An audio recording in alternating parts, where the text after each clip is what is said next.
నా పేరు నిత్య, మాది విజయవాడ. దేవుడు నాతో మాట్లాడాలనుకుంటున్నాను. ఈరోజు ఫైనల్గా దేవుడు నాతో మాట్లాడడం జరిగింది. అన్నయ్య నన్ను నిత్య అని పేరు పెట్టి పిలిచారు. ఎవరని చూసుకుంటున్నాను. నేను అంత క్రితమే అనుకున్నాను దేవుడు నాతో మాట్లాడాలని. దానికన్నా ముందు ఏమనుకున్నానంటే, ఈరోజు వాక్య పరిచర్య కంటే, ఆరాధన కంటే దేవుడు జనాలతో ఎక్కువగా మాట్లాడితే బాగుండు, ప్రవచిస్తే బాగుండు అనుకున్నాను. అదేవిధంగా దేవుడు గర్భఫలం లేని వాళ్ళతో, నాలాంటి ట్రాన్స్ కమ్యూనిటీ వాళ్ళతో మాట్లాడడం జరిగింది. నేను నా కుటుంబం కోసం ఎంత వేదన పడుతున్నానో, నేను అది అనుభవించాను. అదంతా దేవుడు అన్నయ్యతో మాట్లాడడం జరిగింది. నేను అనుకున్నాను ఇంకా ప్రవచిస్తే బాగుండంటే ప్రవచించడం జరిగింది. ఎవరికైతే ఉద్యోగాలు లేదో వాళ్ళ గురించి మాట్లాడడం జరిగింది. గర్భఫలాల గురించి మాట్లాడడం జరిగింది.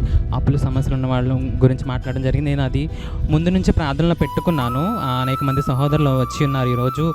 వాళ్ళందరి గురించి దేవుడు మాట్లాడాలి, తర్వాతే ఆరాధన జరగాలి, తర్వాతే వాక్యపరిచయం జరగాలి అనుకున్నాను. అదేవిధంగా దేవుడు నడిపించడం జరిగింది. ఈ సిద్ధ సాక్ష్యం దేవుడు దీవించిన గాక. ఆమె.